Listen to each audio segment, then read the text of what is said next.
Hello, I'm Kelly, and today I'll be doing radiographs of the PA oblique and lateral positions on the finger. This is done to show dislocations and fractures of the proximal, distal, and middle phalanges, as well as the distal metacarpals and associated joints. This also shows pathological processes such as osteoporosis and osteoarthritis. Your central ray should be perpendicular to your image receptor and directed to the proximal IP joint. Your image receptor will be 18 by 24 centimeters, landscape for multiple exposures, and portrait for a single exposure using a source image distance of 40 inches.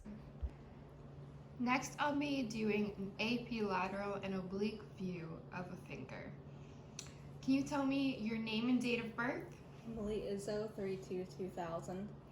And what happened? I fell down and hurt my whole arm and hand while skiing. All right, and what finger are we examining today?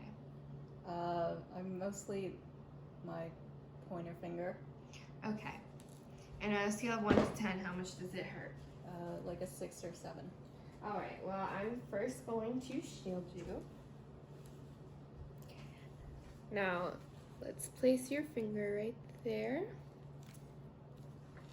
I'll place my left ID marker because her left hand is what we're imaging. Hold nice and still. All right, now we're just gonna slightly turn it up, leaving everything else in place. This is for the oblique view.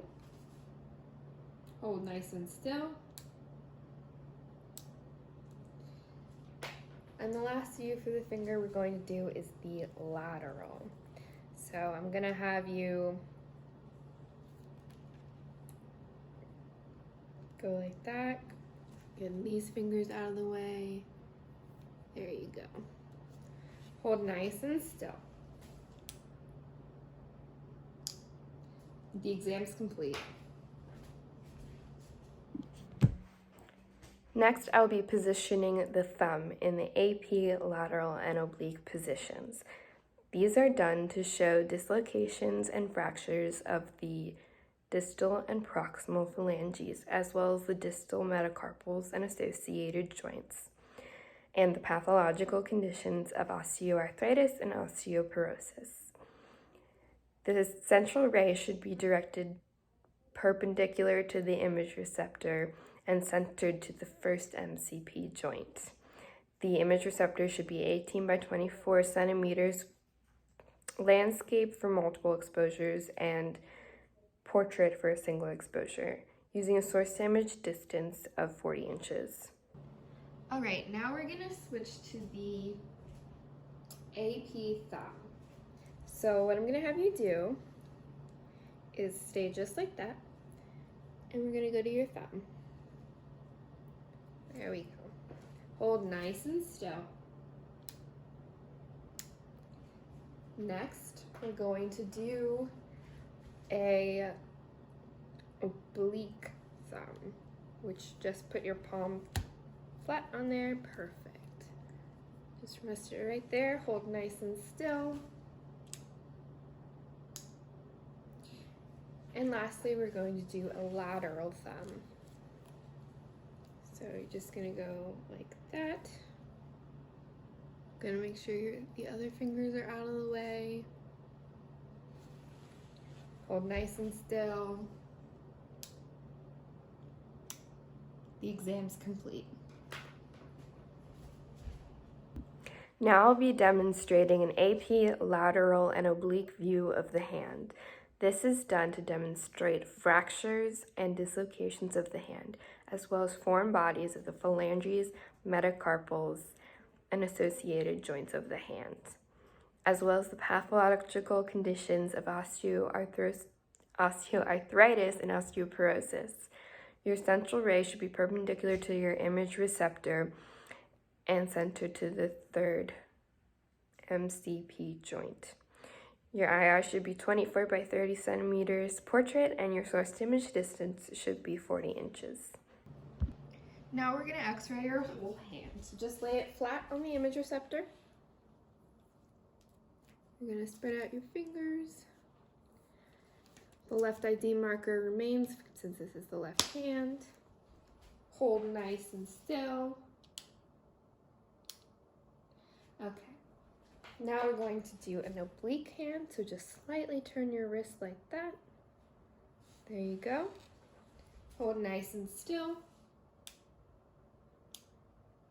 And we're gonna move to the lateral hand. So I'm gonna have you do a karate chop, make an okay sign, and I'm gonna spread out your fingers a bit and make sure that your thumb and pointer aren't actually touching. Hold nice and still. The exam's complete. The PA and oblique views of the wrist are used to show fractures of the distal radius or ulna and isolated fractures of the radial or ulnar styloid processes and fractures of individual carpal bones. Pathological processes include osteomyelitis and arthritis. The lateral view of the wrist is also used to show fractures or dislocations of the distal radius or ulna, but more specifically, the anterior posterior displacements of Barton's, Cole's, or Smith's fractures. Osteoarthritis also may be demonstrated in the trapezium and the first CMC joint. The central ray should be perpendicular to the image receptor and directed to the mid-carpal area.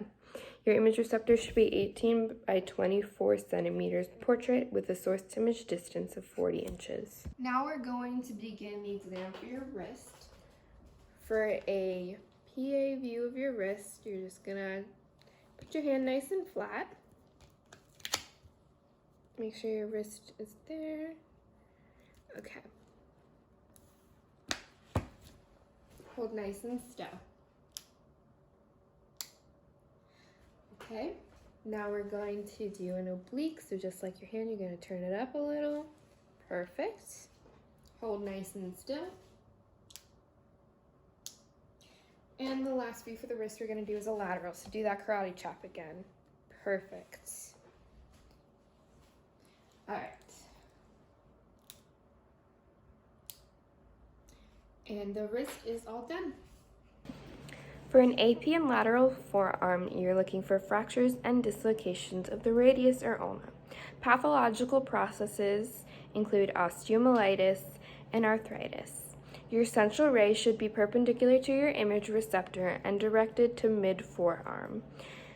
Your image receptor should be 30 by 35 centimeters portrait for smaller forearms and 35 by 43 centimeters portrait for longer forearms.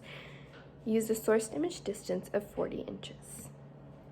All right, now we're going to go into the forearm radiograph. So first we're gonna do an AP radiograph of your forearm. We're gonna have it like that, perfect, centering there. Stay nice and still. Now we're going to do a lateral of your forearm, so go ahead and bend your elbow at a 90-degree angle.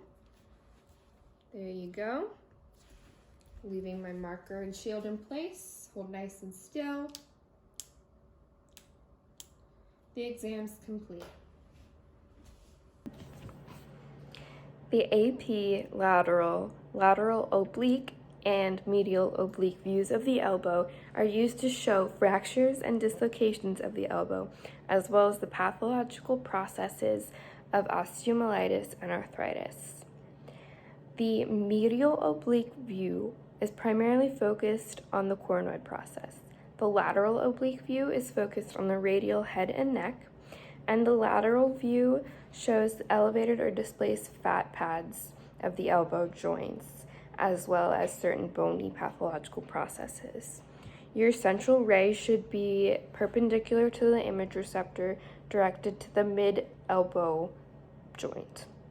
Your image receptor should be 24 by 30 centimeters portrait for a single exposure and landscape for 2 exposures.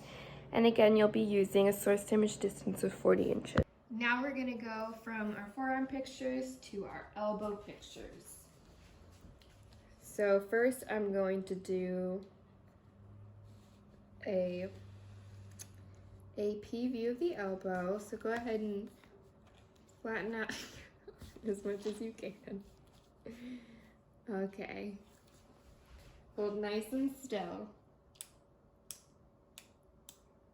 Now we're gonna do an internal rotation. Hold nice and still.